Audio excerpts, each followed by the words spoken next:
Howdy all, this is AR Cavley. Welcome back to my channel. I'm going to do another not so short review, this time of the OSR minimalist solo friendly, very solo friendly game Forge by Oliver Fradgley. It's been a couple of weeks, gosh, a couple of months since I've put out any videos, and I don't have any delusions that people are waiting with bated breath for my next video to drop. But we got COVID again through the house, and as usual, it was short. A couple days of flu-like symptoms, but this time around, I had laryngitis for like 2 months almost. I had to stop my regular gaming for several weeks because, as a GM, it's kind of hard to play when you can't talk for more than 10 minutes at a time. But now we're back, and we're going to do another OSR review. As I think I stated in my previous OSR review, I am not as experienced or as knowledgeable of the breadth and width of OSR games. Like most people, I started with D&D, basic D&D back in, I don't know, 81 or something like that. So there may be aspects to this that I point out and say, hey, this is really cool and innovative. To me, it might be innovative. To you, you might have been playing with it for 15 years. I don't know. So with that caveat in mind, we will head over and take a look at Forge. All right, Forge is a very minimalist version, which I guess you could say of any type of basic version, something that's compatible with the basic versions, in that it has a simple D20 mechanic. This is the smaller version because I like digest version books myself. There is a larger book. These are available at Lulu.com. I'll put the links and everything down there. And the PDF is available on itch.io. The intro, 2 pages of the book, pretty much give you all the rules right here. Once you're vaguely familiar with how everything else works, then you can make all the reference on these 2 pages. But we will flip through. Here's a discussion of what Forge is, and it's basic, it's basic Dungeons and Dragons with some modern ideas, modern rules kind of built into it to streamline things. One of the big things that I do really like about it is the classless. It says classless adventures. And they're not talking about adventurers with no class, but there's no delineation between you have to be a fighter or a thief.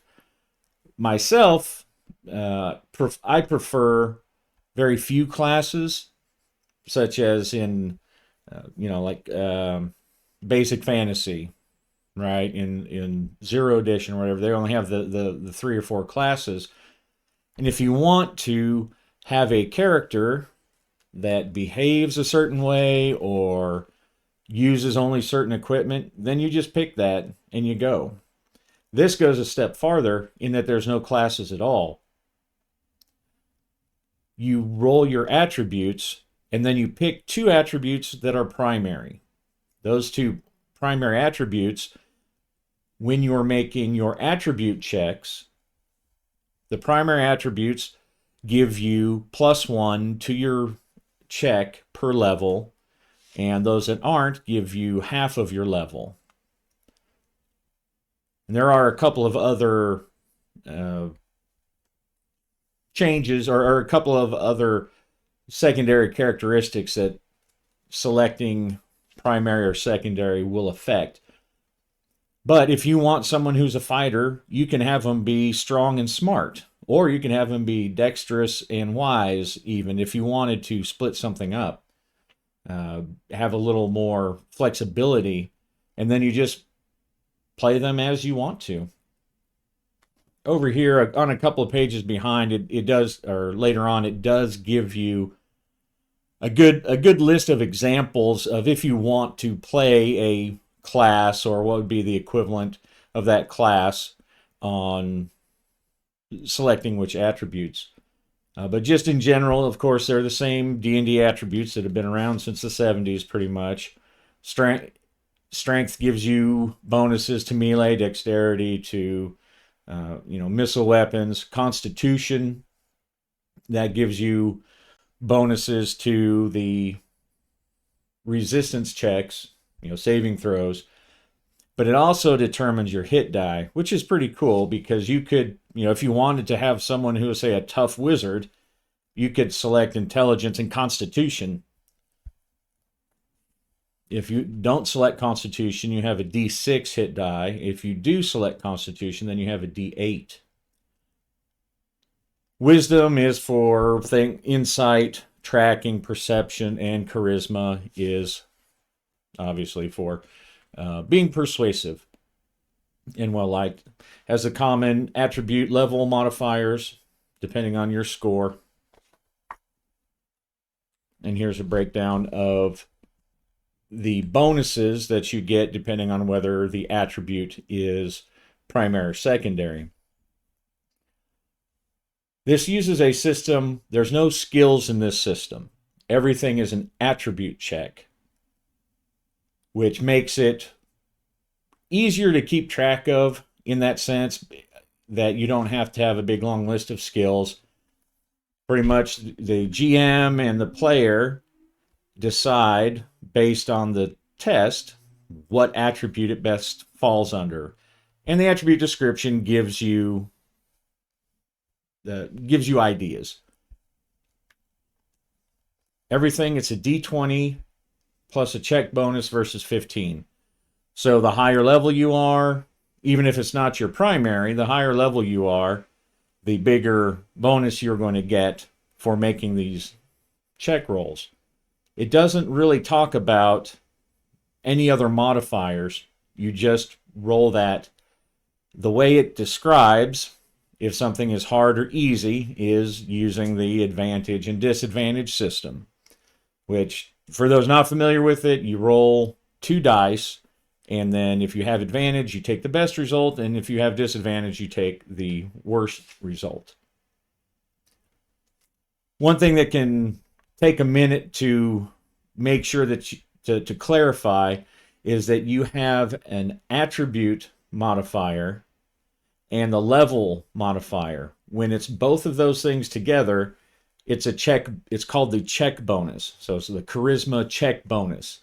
If it's just the attribute, then it'll say the attribute modifier. Okay, so check bonus is everything, level and attribute, and the attribute modifier is just that. So if you have someone with, say, a strength of 15, they get to add, to hit in melee, they add their level modifier and their attribute modifier. But for damage, it's only the attribute modifier. And I'm probably making that sound more complicated than it is, but it's not really. But when you're looking at the tests and the rules on how to do things, just keep in mind there is a difference between a strength check bonus and a strength modifier bonus, and for all of them. All of your saving throws are turned into attribute checks similarly. So if you're ducking out of the way, it's dexterity. If you're trying to resist poison, it's constitution, etc. One thing that this game does a very good job of is it adds different aspects to the game, but makes them very simple.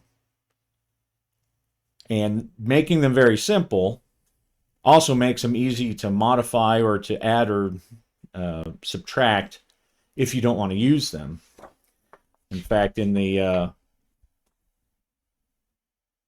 hack the rules section, the writer tells us to change and hack however you want to. In this particular example, if the ranged weapons feel too lackluster, increase damage, but know that it also affects ranged weapons for everybody. I'm sure he put that in there from some feedback because, as written, I think the missile weapons are a little lackluster myself. So when I played, I bumped them up.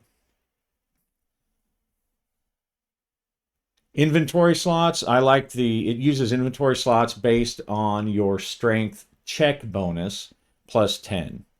I like that. I like the slot idea just because it's easier to keep track of.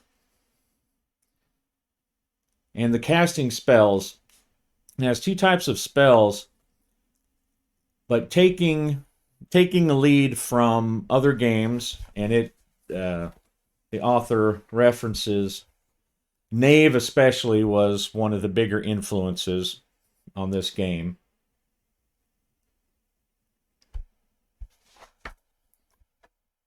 But it's based on your inventory and kind of what you start with. So you can start with the magic stones that allow you to cast spells. And if you start with that, then you are a spellcaster. And in fact, you might be a spellcaster based on a randomly determined background, which we'll get to in a minute as well. So you don't have to be a wizard. There are some of the restrictions are still there, but you're not really stuck in in a helpless body while you're a wizard. You can be a strong wizard, and it is based on basically, in part, the equipment that you start with. All right. Again, I was talking about the hit points. Here's another place where your hit die is modified by your Constitution modifier, not the check bonus. So just the little plus that you get. It has generic advancement XP. This game uses the 1 gold equals 1 XP. And that has its uses in the sense that it does allow you to have situations to where, one, it's kind of simple to figure out, and it's a way of rewarding people for achieving goals and finding the treasure without necessarily having to fight the monster. You do get XP for monsters, for fighting the monsters, but if you can get by the monsters and get their hoard, then you get the XP for the gold that you're able to get. And that's, depending on how you feel, that's a bug or a feature. I don't particularly like that version, but it is certainly OSR and going back to the basics. Okay, standard timekeeping. All right, distance and movement. The game describes them both in a kind of a narrative sense and an actual distance, which I like because I understand the intent of like using zones and things like that. But in my experience, using zones and trying to determine where everyone is in relation to each other versus just saying they move 30 feet, to me anyway, I'm more of a simulationist, I'll cop to that, but to me that it almost makes it a little more confusing. Oh, well, he's far away. What does that mean? Oh, he's 60 feet away. And this does a good job, and I like the little art style. I think that's pretty cool. It gives it that kind of personal hand drawn style there, which if I have perhaps used little stick figures to represent battles on paper before, maybe in high school when I should have been doing studying in class, but I digress. It talks about, or it measures the distance, how far the different types of weapons can go, and it has a good wilderness exploration chart so that you can move. This game has hex crawl rules to it, and so that's pretty good. But fairly typical movement rules. I like that. It uses conditions which will apply a disadvantage to your physical rolls. One condition I thought was kind of, that I added that I think is a good way to increase the fear of critical hits is that you're wounded. So you do take extra damage. We'll get to that. But as you get higher levels, taking 2d6 isn't quite as critical as when you're low level. You know, it's a death sentence if you're first level and someone hits you with the 2d6 more than likely. But as you get higher level, it's not really that big of a deal, possibly, depending on how honest you're being with your hit dice.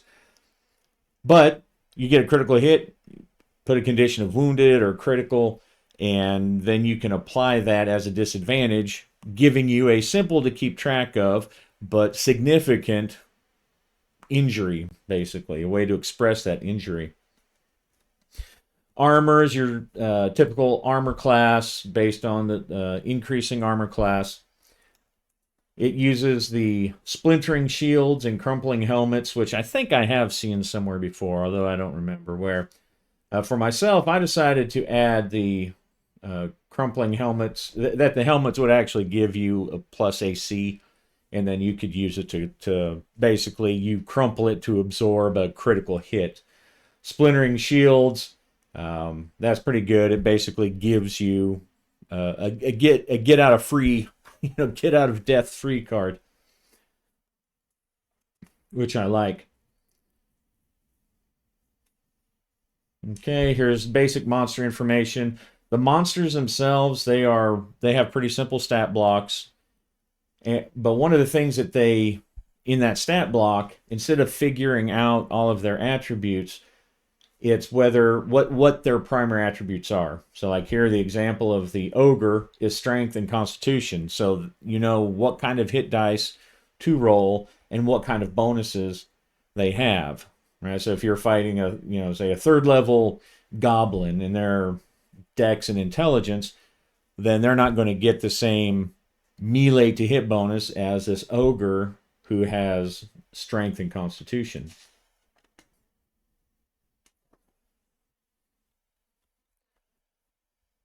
All right, it's initiative-based combat or side-based combat, and you go in turns. Now, there's not a lot of tactics per se. There's not like an action economy where I'm going to try a disarm or I'm going to use this particular movement to give me a bonus, but it does use stunts. And the stunts are kind of like dirty tricks or feints, and it's basically a contested attribute check. You figure out what you're going to do. You're going to pull the rug and try to make them slip. What that does is whenever someone else is attacking them that turn, they will get advantage to fight them. All right. There's my little note about the critical hits. The critical hit in damage, it's typical damage. One thing that this does, and I like, and we'll see it in the equipment, is that it just has general classes of damage. You have small, medium, and large, instead of coming up with, 3 of the same weapons who are essentially the same, but one has a +1 and one has a D8 +3. It's just all the same. Small, medium, or large. And a dagger's pretty nasty. I always thought it should do more than D4. So small do D6, medium do D8, and the two-handed weapons do D10. Or the large weapons do D10.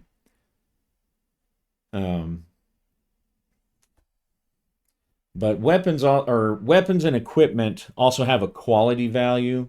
And so if you fumble, then instead of maybe rolling on a chart and seeing what funky happens, your item, your weapon, maybe your armor, takes a 1 point off of their quality value. And it's like 3 if they're large, 2 medium, that kind of thing. So just a couple of them you'll see your beloved sword snap in battle. And if you get a critical hit on somebody, their armor loses 1 point of quality as you shred the chains from their chainmail. All right, character death. When they're reduced to 0 or less, they have to make a constitution check. Now, I know from reading and watching various videos, some OSR people are very much against any kind of death save. You hit 0 hit points and you're dead. I see where they're coming from, but I don't really feel that strongly about it, because the way the hit points work is there's really no way to just be wounded, right? If you have 1 hit point, you're unless you narrate it or the GM decides he's going to make some kind of rule, you're pretty much at the same as if you still had 15 hit points. And so when a character death and you get down to 0, it treats it somewhat like, as an option, it treats it kind of, if you're broken, right? You may be dead or you may just be helpless. It has a cool scars and scratches. And this is an option that you can use as written. You roll, you make a constitution check, and then, or you use your constitution modifier and then roll to see what happens instead of dying. Now, it's still possible that you die, but I actually use this is if you made your death save. So you did not die, but this is you roll on this to see the result of being brought down to 0 hit points. And you can still die. You can be fatally wounded. You can have these permanent scars. I had one of my characters who was not too bright. He lost like 5 points off of his intelligence, but he was still alive. So that's a pretty good subsystem. All right, now when you're making your characters, especially when you're dealing with kind of low hit point OSR type games, one thing that I think anyway is important is to be able to make new characters, because PCs die, and when you're low level, you might die a lot. So you basically just figure out everything, and if you want to give your character some mannerisms, not maneurisms, but mannerisms and details, there's just like 4 or 5 quick charts in the back, and then you just roll, and then that's their backstory. And then there's occupation.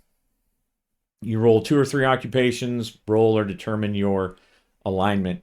Occupations, they work as kind of a skill. So if say you're a smith and you want to, in the downtime, make a dagger or something, then you get to roll with advantage to do that task. If you're some kind of gameskeeper, hunter, then you might get advantage when you're rolling wisdom to track a foe through the woods. And so it's a very simple, it takes a little judgment, of course, rulings, not rules. It takes a little judgment from the GM and the player to determine if that should give you a benefit or not. Now here's you have some random starting gear, and then which you see that in other games as well, but it's pretty handy for just running through and deciding what you have. Or here's a quick equipment kind of if you want to do a knight, these are the attributes, and then here's your gear. So if you just want to make a really quick, I guess almost an archetype, it has this listed here. Here's our tools and equipment. I added the like a full helm that it can take 2 hits, but you have a disadvantage for perception rolls. Large shield, same as the first shield, but it can take 2 hits before you can sacrifice it twice. Just a little options, things I wanted to explore.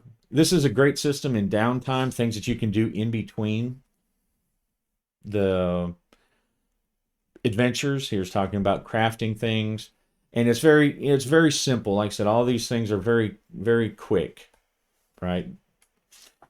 There's not a big it's just a paragraph or two on how to do the rules. The followers here, the followers and hirelings are done very well. They're just, they're made quickly. There are roles for, you have followers, which are basically just single line, and then you have companions, which are more like full-blown PCs, but they don't have the same amount of detail as a PC does. And it works pretty great. There are some sheets in the back, and we'll show those. And here are some quick rules for player-owned buildings, domains like mass battles, which it's passable and it fits pretty well. It's a good system, and for the to stay with the streamlined minimalist rules, works pretty well. Arcane magic for casting, pretty much the same D&D spell list, has been around forever, but each spell you are supposed to come with a rune stone that has it in there. I mean, you have your arcane textbook, your grimoire, and a rune stone, and you can pick these up, inscribe them, whatever, and then basic rules for the casting. Here's the limitation for no armor, where it says if you have, while you're casting, they interfere. For me, I thought it might be interesting to have like a spell sword kind of character and either have the armor bonus act as a penalty, or to just keep it simple, you can wear armor as long as one hand is free, but then any kind of spell check against you is done with disadvantage. So I didn't play around too much with that, but that's kind of what I mean because these modules are so streamlined and very simple, it's easy to come up with ideas and kind of play around with them and see how to add them on. In the spells per day, instead of having spell slots per day, you just do spells per day based on your intelligence check bonus. Now I was thinking that spell levels per day might work a little better. That way you're not casting, if you happen to have a high level spell, you're not just casting it as the same amount as you're just doing, floating disc. But it's broken down into magic and divine magic. Basically the same thing. There's Turning Dead. Works the same way. So now that the rules of the game itself, then the streamlined rules are like 25 small pages. All right. And so we can see, if we go back to the front here, pretty much everything you need to know in the moment you can find on those first 2 pages. So very streamlined. I like the system. I still prefer skill-based systems. That's just a preference of mine, as opposed to level systems. But I really did. I really do like the way this is written up. Now here's where, to me, as a largely solo player, I think it really shines. It has a ton of great GM and solo tools. And we see some of this influence from what he talked about. Like there's Mythic GME, Universal NPC, Iron Sword, Sergeant Without Numbers, Scarlet, Perilous Wilds. I have some of those. And you can see that the oracles are familiar in the same vein as a lot of your solo tools. But this book, even if I don't play the D20 rules, this book is going to go in my pack from now on, because it has a lot of great tables in it that are condensed, streamlined, full of good info. that I can use. In fact, I used it in a I'm doing a Savage Worlds campaign right now. I pulled it out to roll something. It's because it was convenient and it's small.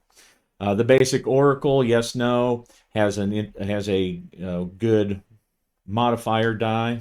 You add the but or the and. And this random event system here is pretty cool too. So if you roll a double, then sometimes some random event that affects everybody will come in. It uses everything. It uses our D66 tables, which I actually prefer to a lot of other types of tables because it gives more than just a D6, but not quite as large as some of these big ones I've seen. And well, I just like six-sided die. Each one of them, a lot of them will have like multiple tables, and first you roll to see which table, and then you roll the D66. So they're pretty comprehensive, a lot of different options. There's your verbs and nouns for Oracle inspirations. Here's a the play procedures for travel. Some of it reminded me of the good system from Forbidden Lands, which I like that system, but it's streamlined. Generating quest types. That worked very well. Traveling in the wilderness, there's a lot of discoveries, dangers, terrain features, just a lot of detail that you can add in there. Weather and terrain type, if you're working a hex crawl, then you can roll just to see what the next type of hex is based on where you've come from. Some plants and resources. The delving the depths. Obviously, we see it has influence from Delve, from Ironsworn, and some of the Perilous Wild stuff, but it puts a good foundation of its own spin in here, so you can make the areas of the dungeons, right? Traps, details, and it does a great job of spinning it down onto 2 pages. Settlement, same thing. Lots of good information, factions, focuses for that, different areas and the type of village it is or city, type of leadership, settlement problems. And here is a pretty cool creature creator if you wanted to make some kind of unique or random monsters. And here are the example creatures that it has. So it gives a level, their stats, the attacks, armor class, movement, morale, and treasure. And it has a pretty good range of examples. And a lot of these you can just kind of file the name off and rewrite for something else. I think I did that with the Thorn Vine. I changed it. I needed a tentacle monster, but nothing like hentai. It was just a monster. It was like came out of the lake, like Lord of the Rings. And here we have good character personality, occupations, and details for PCs and NPCs.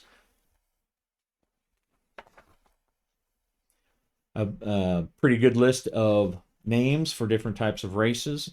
And you can roll these, modify them a little bit. You can do surname, first name, and then treasure creation. And my campaigns tend to be very low key, low magic, so I don't generate a lot of magical treasures. But it's also good for just generating like what you find. It doesn't have to be magic. What kind of jewelry do you find, treasure generation, and then based on the treasure type, your standard D&D fare. And then here's some example items. And we'll go over the sheets here real quick. This is our character sheet. Again, you see that cool kind of hand-drawn, affectation, if you will. And the sheet also does a good job of, it gives you little notes on how these things are figured out. You know, just little parenthetical notes, just to act as little reminders. This uses, by the way, it also uses just the 3 chaotic, good, and neutral alignments. Here's the sheet that comes with, you can make 4 companions. You can see that there it has detail enough to make them so that they're more than just some hireling. You know, you keep track of XP for them, you figure out what their primary and secondary attributes are. And so it makes them, and here we have the helmet and shield, you know, if they have one, so you can keep track of that, and their inventory. So here, it's basically like streamlined PCs that act as your companions while you're adventuring. And I really like this because one of the things that I always find lacking in some solo games is that your companions are just a narrative consideration. It does make things easier to play in that way. You don't have to keep track of them. But as a solo player, if I have a character who's running with me, you know, if I've got a ride or die who's coming along on the adventures, I want to know their stats. I want to put them in the middle of things. I want to bite my nails as their hit points get lower and lower, instead of just saying, oh, well, you get +1 to your roll because of your sidekick. And so I really like the way the companions, they're a good in-between between a PC and just the hirelings. All right, here's our wilderness region. Here's our hex map. And down at the bottom, it breaks them up and, you know, gives you the movement rates for that hex. And it gives you the danger rating as to, you know, what is to if you will encounter random encounters and stuff in there. It's just down in the bottom. Same thing with a dungeon. Now you don't necessarily have to map the whole thing out because it works on areas and themes. Like I said, very much like the Ironsworn Delve, but streamlined and a little more concise, I think. So you can just make almost the point map instead. You know, you just circle out an area and say cave entrance, and then draw different things depending on what you roll for the next areas. Same thing with the settlements. It's a little sheet. You just keep track of that. And then here's a daily time marker. And here is the attributions, which I'd shown before, and a Creative Commons. So Forge is something that you can use to make your own books under the Creative Commons attribution. And here's a little sheet for the house rules.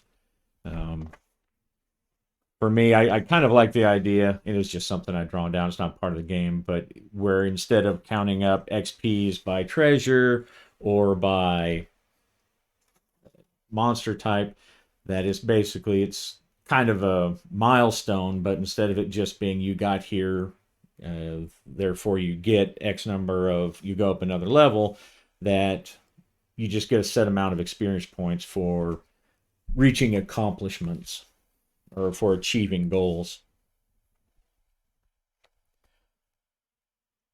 All right, so overall, I really like this.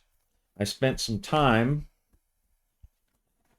I thought about making a series of one of my little solo playthrough series for it, but I took a little group of adventurers,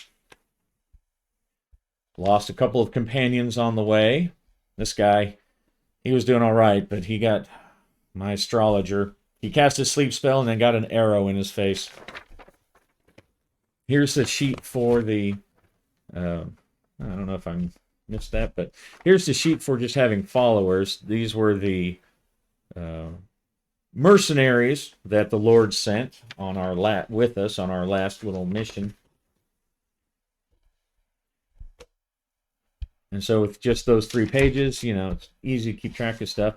There's my little stuff where I jotted down. The Beast of Kudan, that was where I needed the tentacle monsters. And so I played through a pretty good area. Let's see if I've got it. Yeah, there we go. This is where we started. We headed over here and up all over there. These were all generated, all the quests and the locations were generated using the tables in here. And basically I started off looking for a trader, like a 2B traders, because that's what this guy was. His background was a gamekeeper and a trader. So they looked around for that. They ran into trouble. They ran into that monster. They ran into goblins. Then they had to... here's the dungeon that I made. And just rolling again. Area 1, Sanctuary, Area 2, Area 3. And then using those prompts in there. And so it was pretty... it was pretty fun. I enjoyed that. There's Gideon's skull was crushed and he was burned by acid, but he survived. He was the one that had the minus intelligence. So all of this was all based on the tables out of there, and not all of them were combat either. One of them was they wanted someone to convince another criminal in their town not to reveal a secret, and of course that guy wanted something.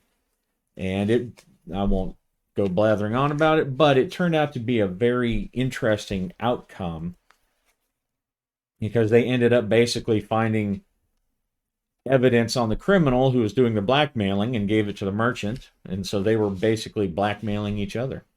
Here's one. They went out and they were trying to provide protection for a exotic brothel out in the woods. So,